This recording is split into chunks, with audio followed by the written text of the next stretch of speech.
Hello everyone, today I'm going to read The Twits by Roald Dahl. This is part 1. You'll have to look out for the next parts. Here we go. Chapter 1. Hairy Faces. What a lot of hairy-faced men there are around nowadays. When a man grows hair all over his face, it's impossible to tell what he really looks like. Perhaps that's why he does it. He'd rather you didn't know. Then there's the problem of washing. When the very hairy ones wash their faces, it must be as big a job as when you and I wash the hair on our heads. So what I want to know is, how often do these hairy-faced men wash their faces? Is it only once a week on a Sunday? And do they shampoo it? Do they use hairdryer? Do they rub hair tonic in it and stop their faces from going bald? Do they go to a barber and have their hairy faces cut and trimmed? Or do they do it themselves in front of a bathroom mirror with nail scissors? I don't know, but the next time you see a man with a hairy face, which you probably be as soon as you step out onto the street, maybe you will look at him more closely and start wondering about some of these things. Chapter 2. Mr. Twit. Mr. Twit was one of these very hairy-faced men. The whole of his face, except for his forehead, his eyes and his nose, was covered with thick hair. The stuff even sprouted in revolting tufts out of his nostrils and ear holes. Mr. Twit felt that this hairiness made him look terrifically wise and grand, but in truth, he was neither of these things. Mr. Twit was a twit.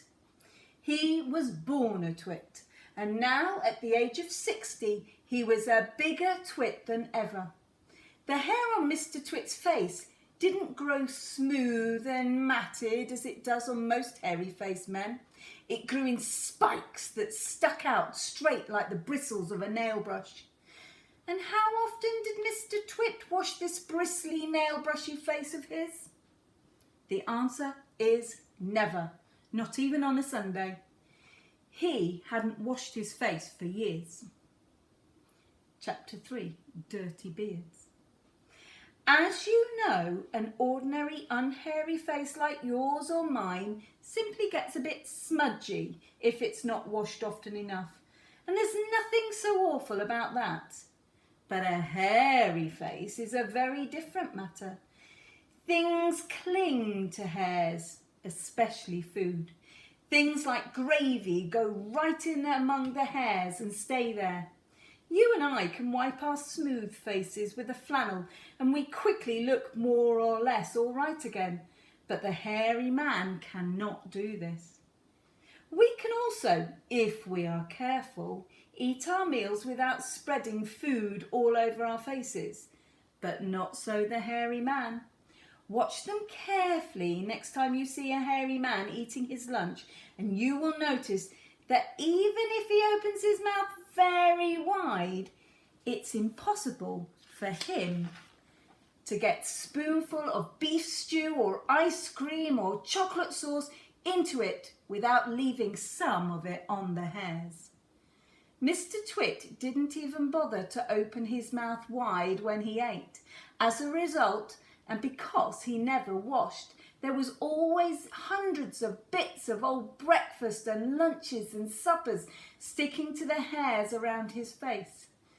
They weren't big bits, mind you, because he used to wipe those off with the back of his hand or onto his sleeve while he was eating.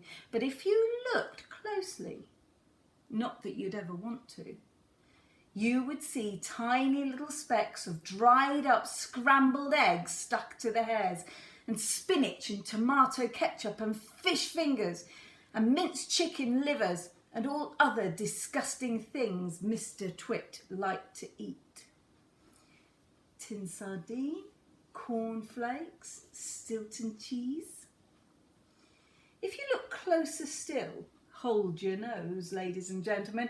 If you peered deep into the moustachy bristles sticking out over his upper lip, you would probably see much larger objects that have escaped the wipe of his hands. Things that had been there for months and months, like pieces of maggoty green cheese or a mouldy old cornflake, or even a slimy tail of a tin sardine.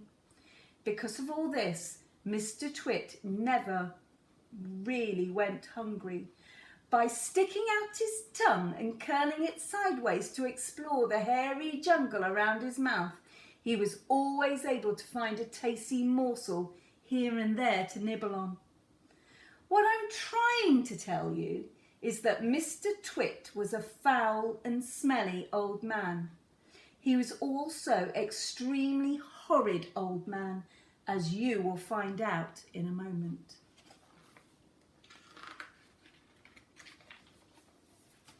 Chapter 4, Mrs. Twit. Mrs. Twit was no better than her husband. She did not, of course, have a hairy face. It was a pity she didn't, because that at any rate would have hidden some of her fearful ugliness. Take a look at her. Have you ever seen a woman with an uglier face than that? I doubt it. But the funny thing is that Mrs. Twit wasn't born ugly. She had quite a nice face when she was young. The ugliness had grown upon her year by year as she had got older. Why would that happen? I'll tell you why. If a person has ugly thoughts, it begins to show on their face. And when that person has ugly thoughts every day, every week, every year, the face gets uglier and uglier until it gets so ugly you can hardly bear to look at it. A person who has good thoughts can never be ugly.